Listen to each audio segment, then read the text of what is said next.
The horizon line in this image will be slightly below the window openings on the first level. The vanishing point will be in the middle.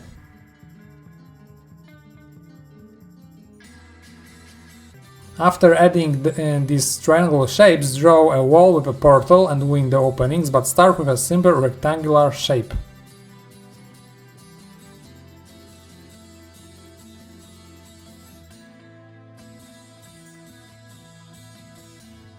Remember that this is important to start with rectangular forms and shapes and then add more complex structures and details, from the general to the specific.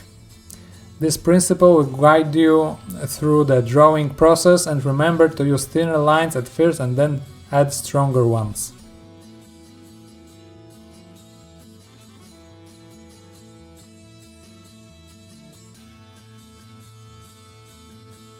Next, divide this rectangular into 3 smaller ones. This will help you to place correctly windows and then the portal.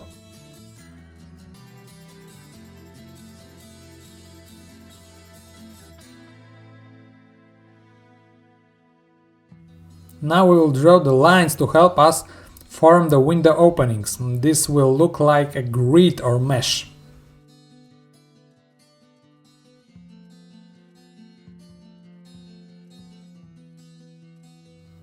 Whenever you draw a structure or shape, look at the proportions. Some of them are close to a square or circle, while others are more specific.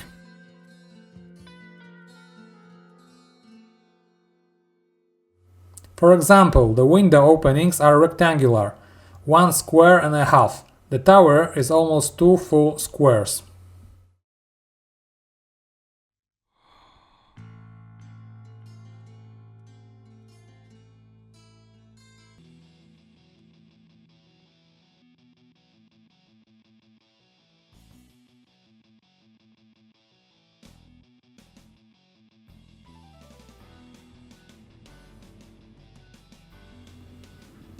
It's easier to complete the portal now, since we divided the wall into 3 smaller squares at the beginning. The one in the middle is for our portal.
The portal has a specific design. Above is a very large beam with the remains of 3 more smaller beams. They will give us a fantastic shadow on the wall. The entrance has an arc with pillars. Behind you will notice another opening to be drawn.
All the shadows on this wall will have a similar angle because the elements are rectangular and perpendicular to each other.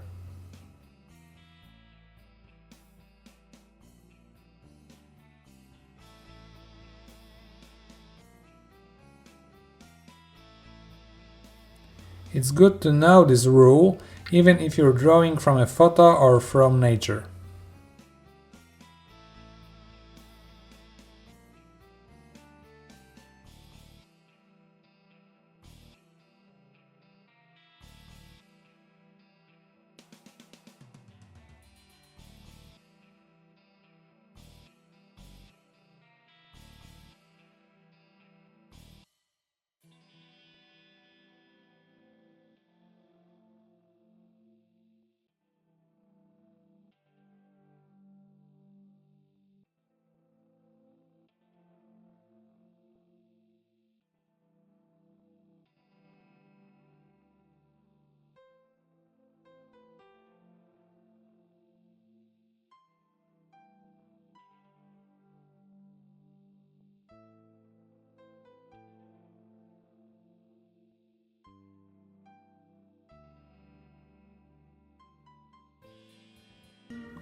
Now, we need to do one more thing, draw the texture of the stone wall. You will see later why this was useful.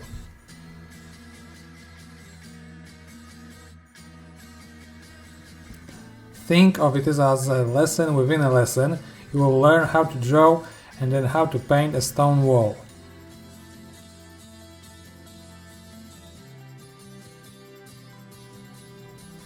The first rule of the stone wall: none of the stones have a similar shape. The proportions of the stones also vary from square to long rectangle. Rule number 2. The shapes of the stones must interlock, but not every time, especially in historic or other ancient walls. It's a lot of work, but you will benefit from more realistic shadows and proportions. Fortunately, we don't have to draw this texture everywhere on the wall.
We have finished working on the underlying final watercolor. We can take a closer look at the final result.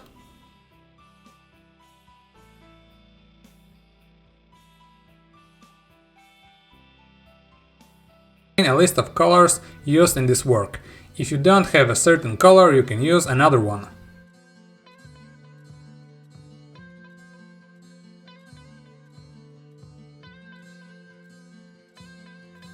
I encourage you to experiment with colors, but in accordance with the color wheel logic shown in this watercolor.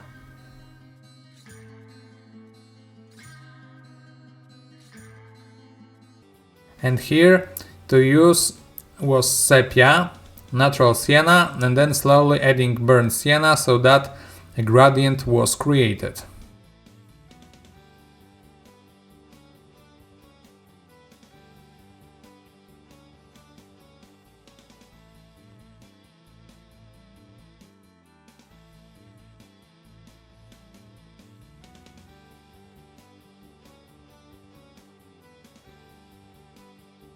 This is very important.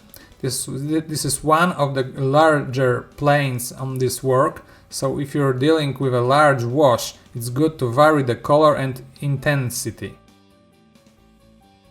It's also good to paint it on a slight angle, so tilt your board and work so that the water can flow gently, so that the water droplets can stay on the bottom edge of the wash.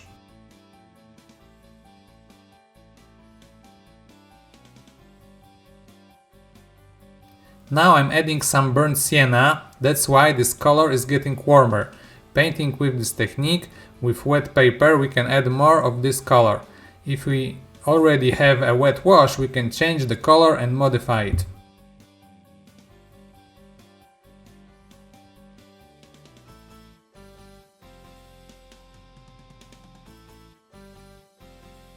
That's what the wet paper underneath gives you.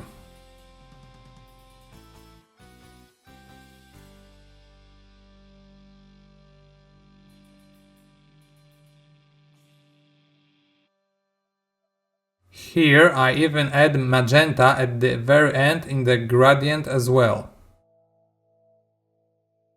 So we have a color transition from sepia mixed with natural sienna, then burnt sienna, and then at the end we add magenta.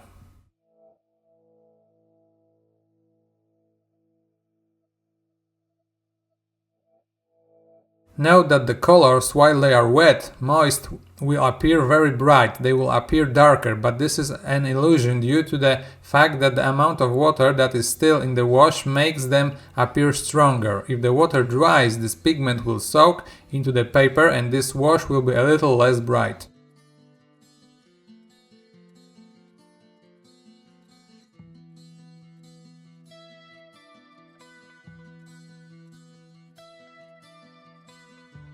But it's not because the pigment fades, it's just that the wash is no longer wet. We no longer have water. In the area where we have brick inserts in this stone wall, I let in some burnt sienna. That's the only thing that's important, that if you want this color that you are dropping into spread, not to spread too much, then use a thick pigment.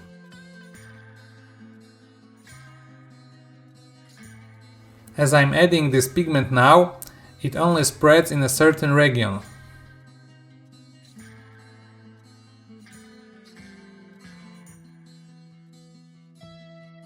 So it's important that you have access to different densities of pigment on your palette, not just for diluted paint, but also on that's dense with little or even no water.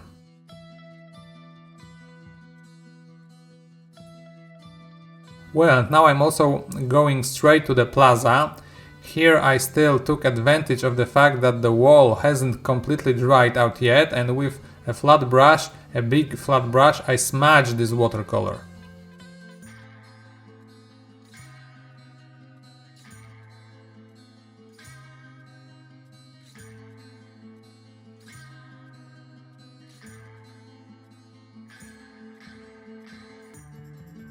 I'm trying to make the plaza not as dark as the wall, to make it also a little different color, because it's a different plane with a different material, so it will have a different color. On the other hand, in this specific lighting of such a setting sun, many planes take on a similar color, just such as golden color, and that's where the yellow browns appear, but also the pinks. So I decided to use more magenta and sepia at the bottom and less on the other colors.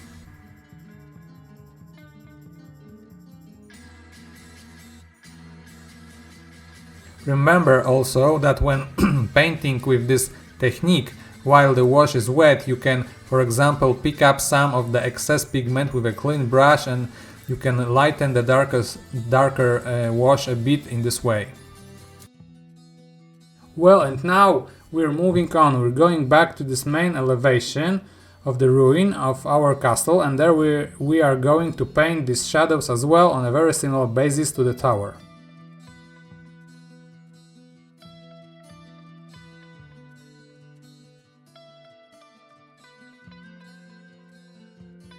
Now you can see how useful it was for us to draw the shadow shapes at the pencil and the drawing stage.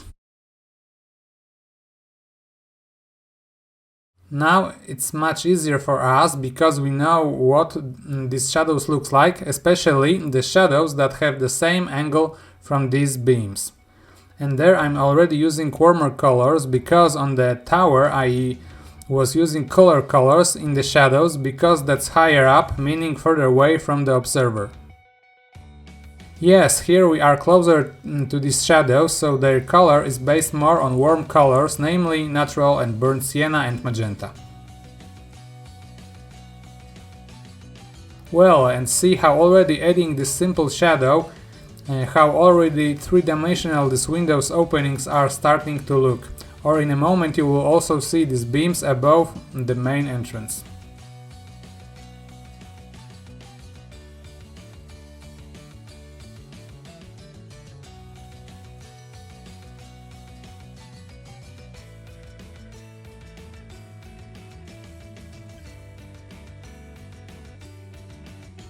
Here use a moderate amount of pigment and water. That is, don't paint with too thick pigment and too watered down. So in the middle, half water, half pigment. Painting just with this wet to dry technique without the extra moisture from the bottom of the paper, that's when it makes sense to have that water on the brush a little more.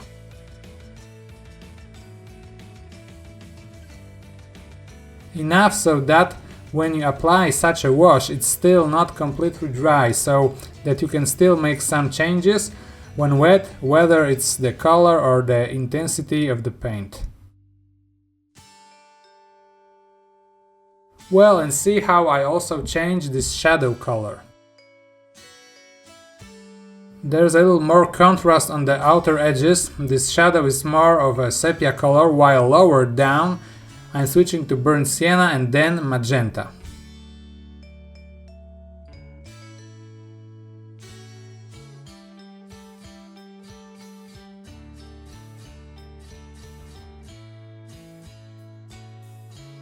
On the other hand, all the time we keep to this color logic from the color wheel. All the time these colors are close to each other. Well, and now I'm also going to paint in the windows what's behind them, and then once on the second floor we'll tend to have this kind of just warm purple-brown color, while some of these windows of the ones on the higher floor will show us the landscape that's behind them. That is, there will be some remnants of the sky and trees still there.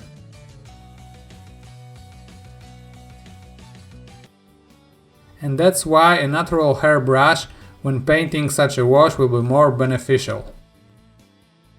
You can also use the so-called dry brush technique, that is on brush. There is a little less water, more pigment.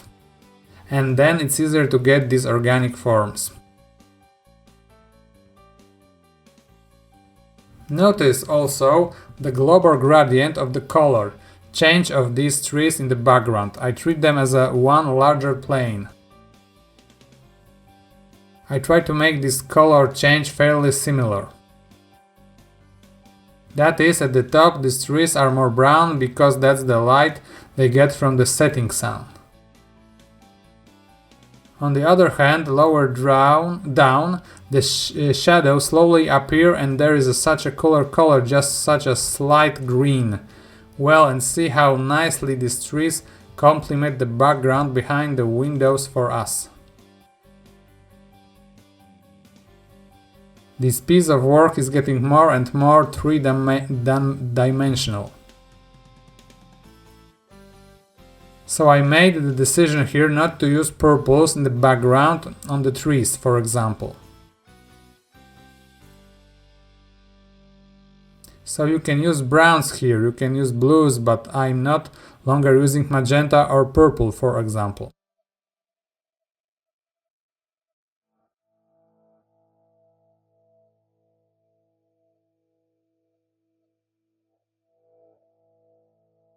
Now here is the part where the trees will end and they will connect to the ground.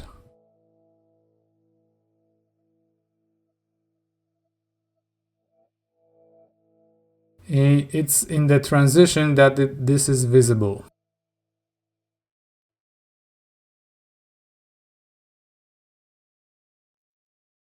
And that's why it stops with such a fairly even line, more or less at the height of the horizon. I change this color towards the color of this ground, that is gradually sepia and magenta appear there. Well, and we are left with two more windows, and I'm in the moment I will use something like this on the example of these stones around the window above the portal. Here I'm painting mostly with a natural sienna, so I'm trying to paint this shadow in, but notice that I don't make this shadow from every stone.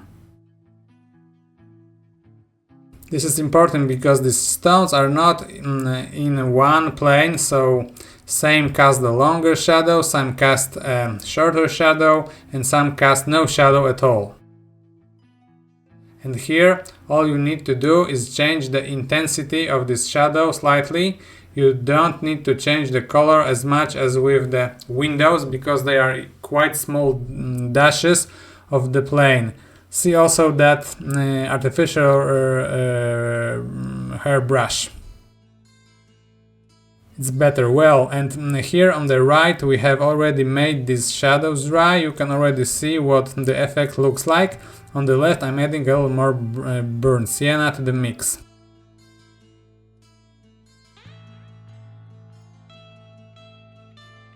So that this color also changes a little bit. Well, and also see that you can see the masking fluid that we apply to the upper right corner of the stones part. If it's a white masking fluid or a colorless fluid, then you will already see the effect of just the lightning underneath. On the other hand, you can also have another masking fluid applied in a different color, then you won't see such an effect yet. Not until you take off the masking fluid, but that's still to come.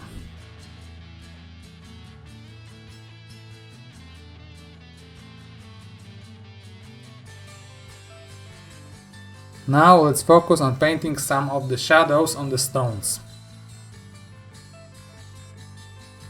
And see, I have now painted the darker parts of the stones in the shadows. And this is important because we can also see details and the darker fragments in the larger shadow planes. This will cause these shadows planes to be three-dimensional. If we can see the structure of the stone on the shadow plane, it will appear flatter. Especially in this type of sunset light when the shadows are not yet so strong, so dark. You can also paint the color of this brick in other places than I do in this demo.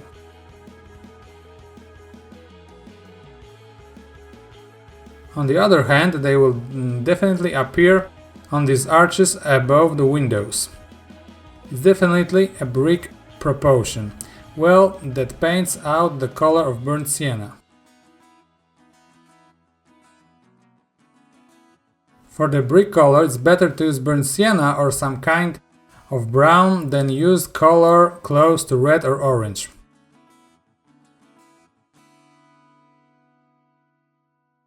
Because then this color will come out too bright.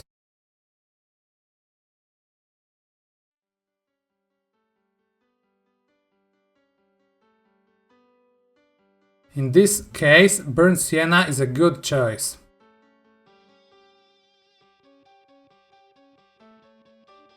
See that this changing the color of some stones of painting, the bricks also immediately increase the effect of realism. Then this wall seems richer, made not one material, and here you have a comparison. Here's still a section on which we haven't yet painted any shadow or sharper coloration.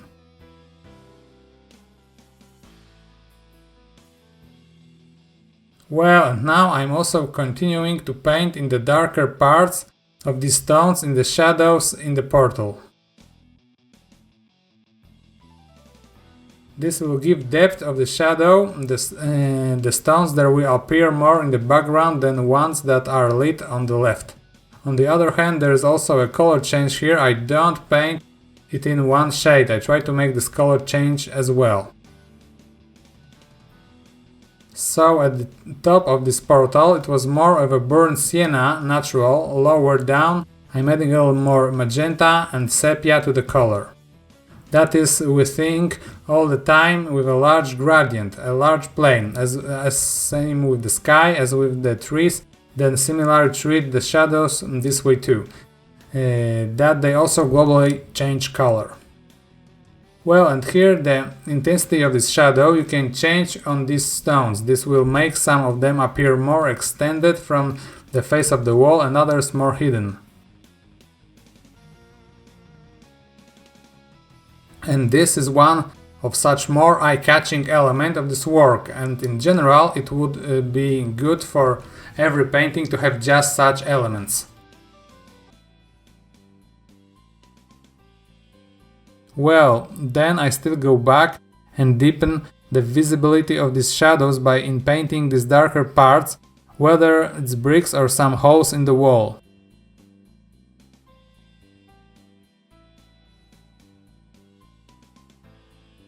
And that's how these shadows get more depth. This is especially important around the portal, since it's in the center of the image. So he's supposed to catch the eye, he's supposed to be as interesting as possible. See that this light shade is especially worth painting in those stones that still have masking fluid on them.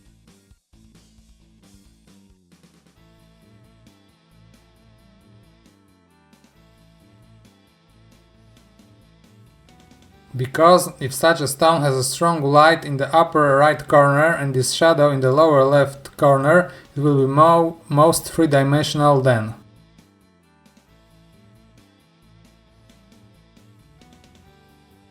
That is, if we have two values for light, a brighter one and a darker one. And at least one value for shadow, then we already have a realistic effect. If we have only two, it comes out more graphic. But we can also have 5 and 6, it's up to you. How realistic you want the effect to be. And the effect of realism is precisely in these amounts of values between light and shadow, but also in the choice of colors.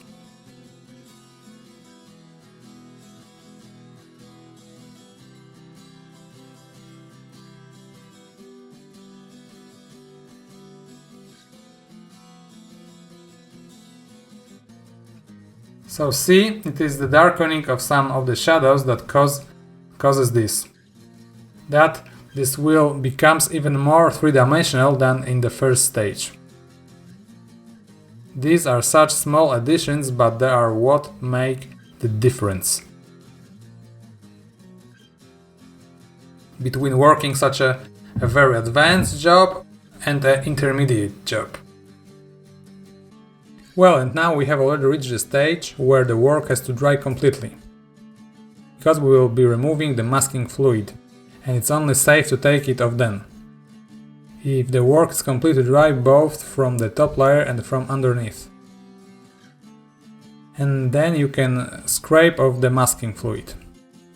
I'm doing this with my finger, but if you want, you can use special erasers.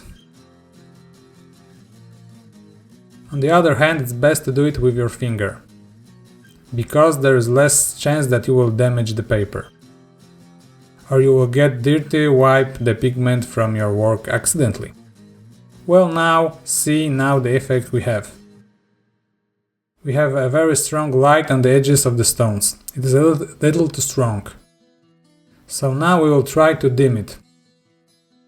And the first step will be to make the clean artificial hair brushes and washing out the edges.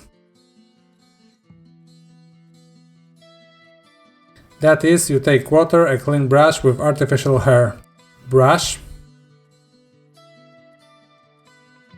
and you rub it on those edges.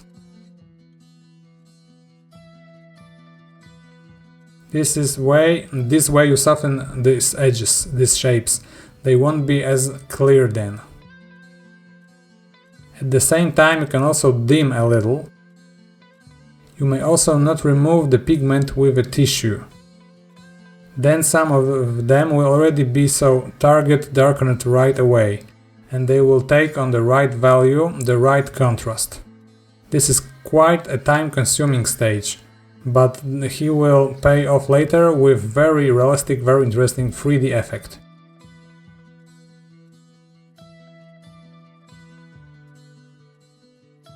And in the case of cellulose, those washouts, you can soften these edges a lot. In the case of cotton, you will be limited here, because on cotton paper he strongly absorbs pigment, and then it's hard to wash out the paint leftovers from such a paper. So if you paint on cotton paper, this effect will be weaker. That is, not a large artificial hair brush, a flat brush is useful, especially for erasing such edges, such thin lines. Now you can also see how you manage to apply this masking fluid. Were your lines thin enough? Now only you can judge whether this work you did in the first lesson.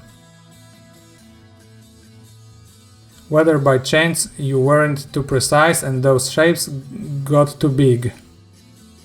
But don't worry, this can be corrected by painting over the unnecessary amount of white.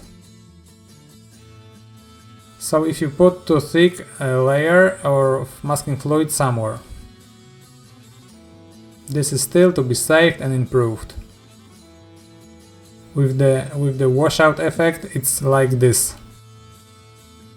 That is only when you do most of the washing out, some 80%, that you can see the work you put in. If you only wash out 10 or 15%, you won't see the effect yet. Because this is one of the so-called global effects. That you can only notice them if they are made in almost every element of the work, in a similar effect of light. That is, if we have edges of light somewhere, if we wash them all out. Only then we will see the effect of such illumination.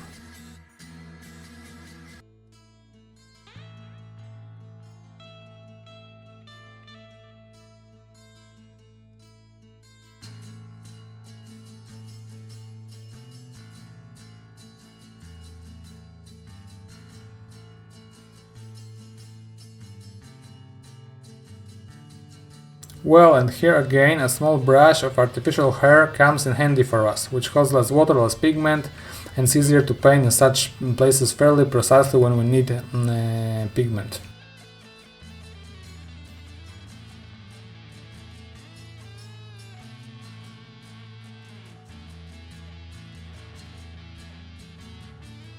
see what a three-dimensional effect we are getting just now. We are already slowly approaching the final effect of all the work. The watercolor can now dry and we can take a closer look at the final effect.